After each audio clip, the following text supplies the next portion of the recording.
Cahaya merupakan bagian dari spektrum radiasi elektromagnetik yang dapat kita lihat. Spektrum radiasi elektromagnetik ini dapat dibedakan berdasarkan panjang gelombangnya. Cahaya mempunyai panjang gelombang antara 400 sampai 700 nanometer. Cahaya dapat kita tinjau sebagai berkas, gelombang, ataupun foton, bergantung pada fenomena apa yang ingin kita amati dan peralatan yang kita gunakan.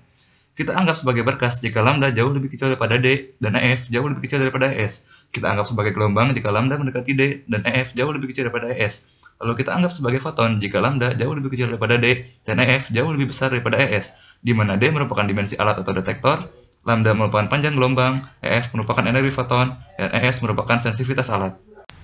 Lambda kita gunakan sebagai parameter karena variabel ini paling mudah untuk diamati pada fenomena sifat-sifat gelombang. Sedangkan energi sensitivitas alat kita gunakan untuk menangkap energi foton cahaya.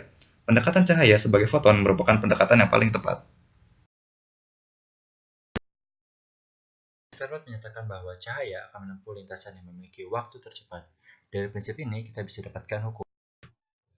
Yang pertama yaitu refleksi, di mana sudut datang dari suatu cahaya akan sama dengan sudut pantulnya. Yang kedua yaitu refraksi, di mana N merupakan indeks dari refraksi tersebut. Melalui hukum-hukum tersebut, kita bisa aplikasikan pada cermin dan lensa. Pada lensa cembung, kita dapat memfokuskan cahaya dari berbagai sudut datang ke satu titik, di mana mereka memiliki waktu tempuh yang sama.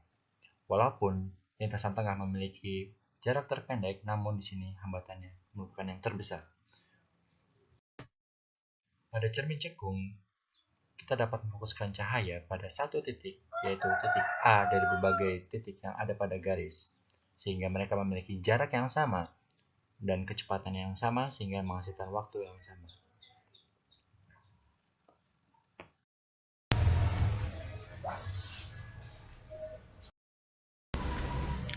Misalkan kita mempunyai suatu segitiga dengan ketinggian cukup kecil sebesar H. Dari rumus geometri, didapatkan rumus untuk delta sama dengan H² per 2S. The focal length of spherical surface. Kita tahu bahwa lintasan OPO aksen lebih panjang dari OQO aksen, maka diletakkanlah permukaan kaca melengkung. Tujuannya, agar semua cahaya bersumber dari O dapat menuju O aksen dalam waktu yang sama. Dengan menganggap kecepatan pada udara sama dengan 1 dan kecepatan pada kaca sama dengan 1/n, dari rumus geometri didapatkan. Dapat dilihat hubungan antara 1/s dan n/s aksen konstan. Jika kita membuat nilai S aksen mendekati tak hingga, didapatkanlah nilai F. Substitusikan ke persamaan sebelumnya, didapatkanlah persamaan umum untuk lensa. The focal length of a lens. Misalkan, cahaya datang persis di pinggir lensa pada titik P. Sekarang, untuk membuat waktu tempuh lintasan OQO aksen sama dengan lintasan OPO aksen, kita gunakan sebuah kaca dan ketebalan T. Dari rumus geometri, dapatkan persamaan lensa. Magnification. Dari gambar tersebut, dapat kita lihat bahwa yang pertama, sinar yang datang sejajar salah satu sisi akan diteruskan menuju fokus sisi yang lain. Sinar yang datang dari fokus salah satu sisi akan diteruskan sejajar terhadap sumbu pada sisi lainnya. Dari perbandingan segitiga PVU dan TXU serta segitiga SUR dan QXR didapatkan suku Y aksen dibagi Y merupakan perbesaran. Pada dua lensa berjarak kecil, sumber cahaya dibiaskan ke lensa dengan fokus yang telah diketahui. Hasil pembiasan tersebut dijadikan sumber cahaya baru untuk lensa 2. Hasil bayangan terbentuk berdasarkan dari fokus yang sama pada lensa 1.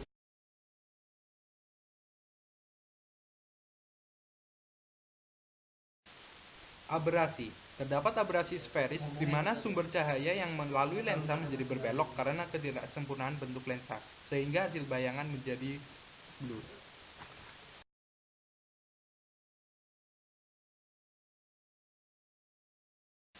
Kemudian abrasi kromatik di mana ketika sumber cahaya yang memiliki panjang gelombang berbeda, titik fokus yang terbentuk menjadi berbeda sehingga hasil bayangan tidak sempurna. Semakin besar panjang gelombang, maka semakin jauh titik fokusnya.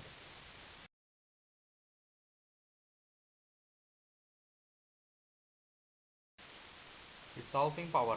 Dua buah sumber cahaya P dan P aksen yang berjarak sangat kecil akan membentuk bayangan T yang blur. Akan menuju titik yang sama apabila T2 lebih besar dari T1. Periode gelombang cahaya akan lebih kecil dari selisih waktu kedua sumber menuju titik T.